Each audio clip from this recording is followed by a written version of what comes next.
Bismillahirrahmanirrahim. Assalamualaikum warahmatullahi wabarakatuh. Apa kabarnya sobat edu sekalian? Bertemu lagi bersama saya Wahid Ihwan dalam acara Edu Talk. Edu Talk adalah talk berbicara edukasi.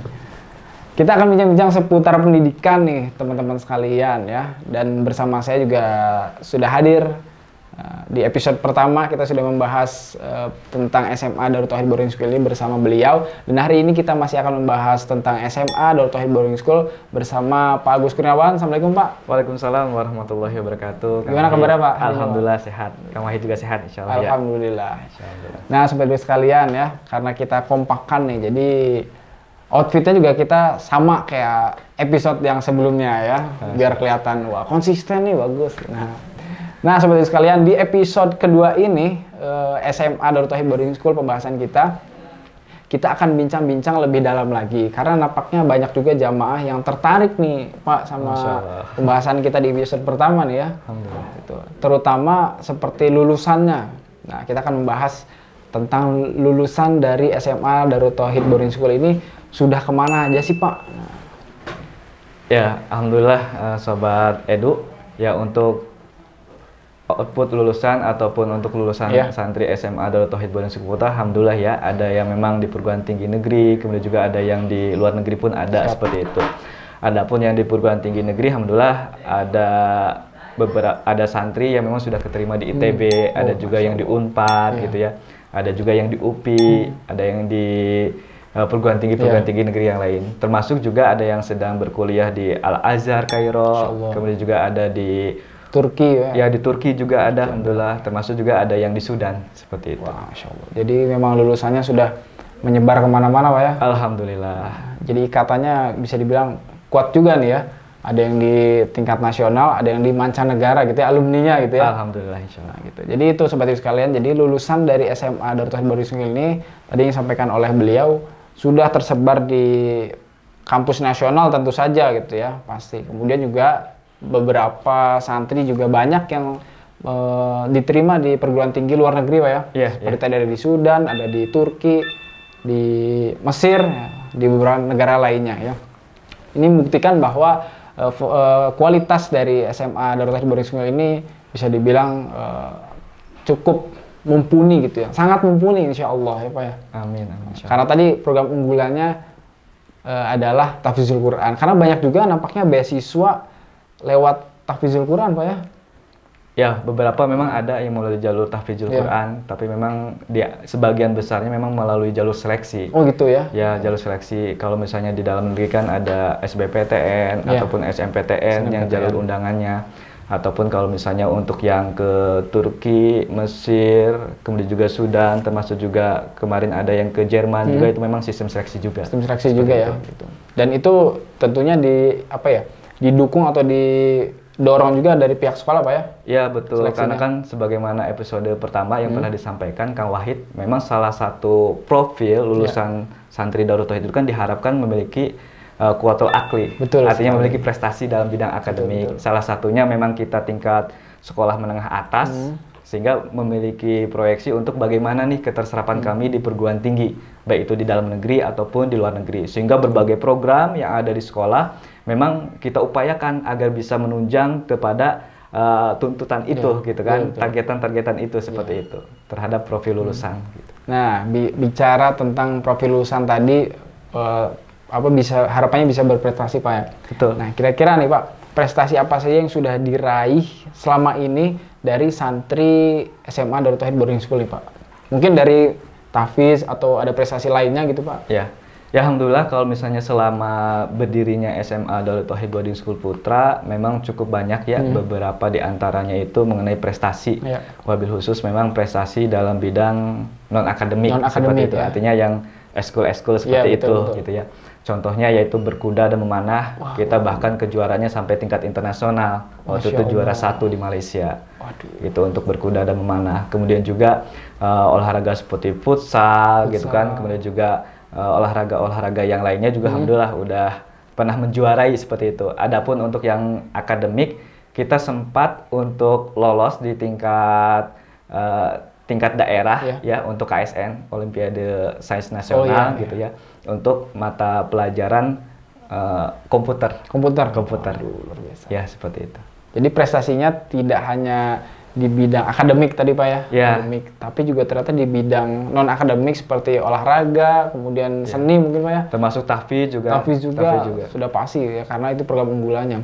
Jadi luar biasa juga ternyata ya. Dari eskul yang disediakan oleh sekolah, jadi bikin siswa atau santri juga lebih produktif Pak ya. Ya betul, karena kan tujuan dari pengembangan diri peserta didik itu kan bukan hanya sebatas meluangkan ataupun untuk hobi saja gitu kan, menyalurkan hobi saja.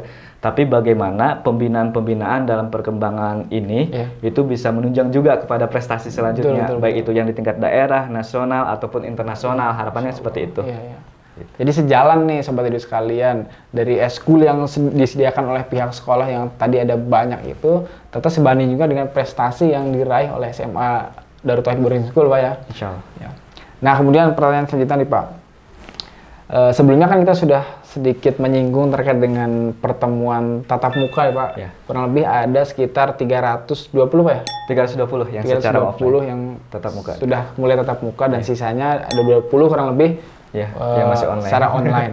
Nah kira-kira dari awal atau transisinya seperti apa sih Pak? Awalnya kan kemarin-kemarin sempat online tuh Pak. Nah menuju ke offline sampai sekarang nih gimana tuh Pak prosesnya? Ya, memang tidak ada satupun ya yang menduga pandemi ini terjadi gitu kan di 2020. Artinya memang semuanya itu ya mendadak gitu kan, semuanya mendadak dan tidak terduga gitu kan, seperti itu. Namun ya qadarullah gitu kan, qadarullahnya memang pembelajaran pada saat itu memang harus online terlebih dahulu, harus online.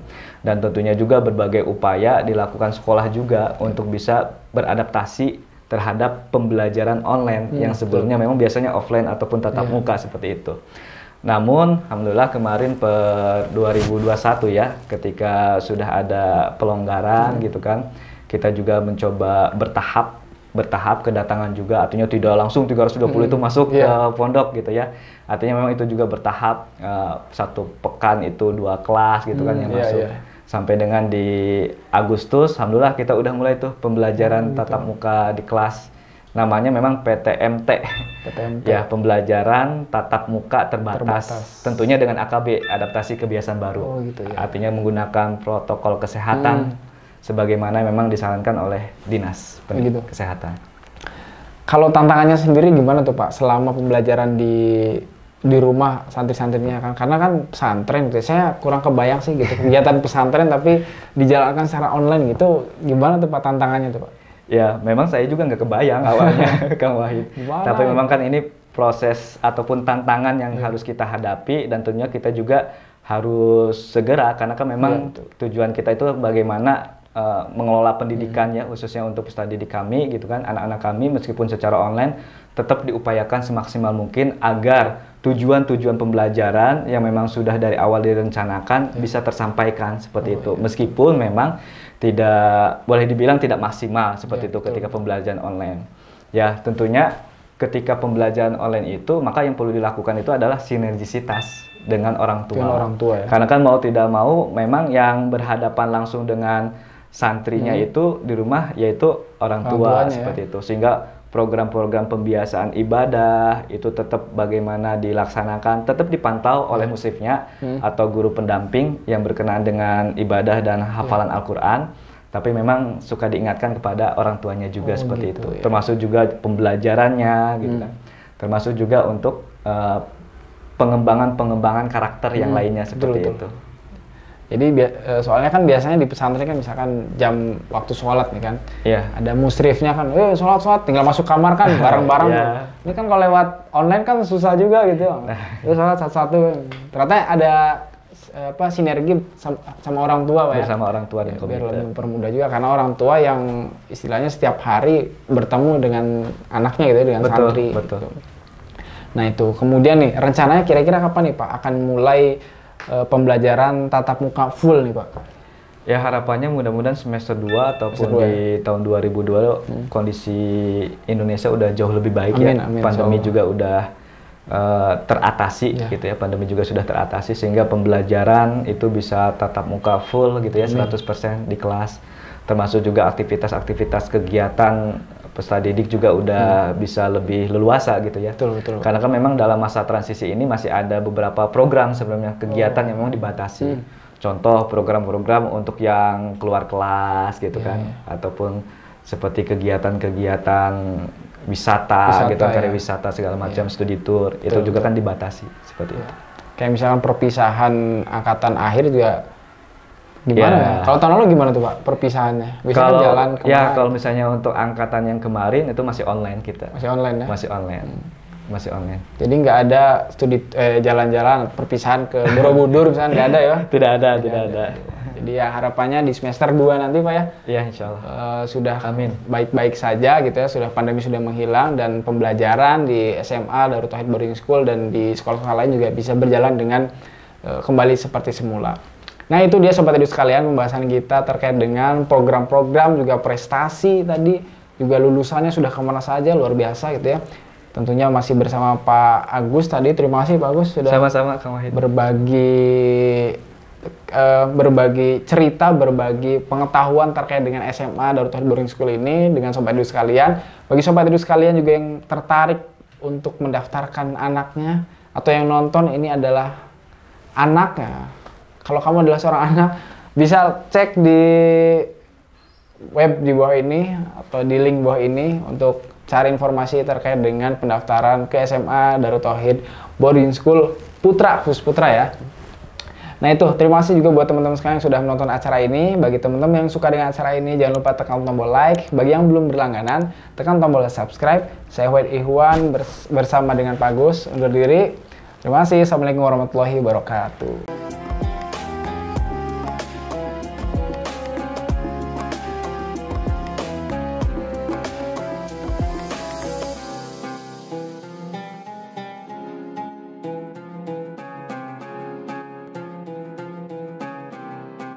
Jangan lupa, saya bilang sekalian, terus berlangganan di Darut Tauhid Official.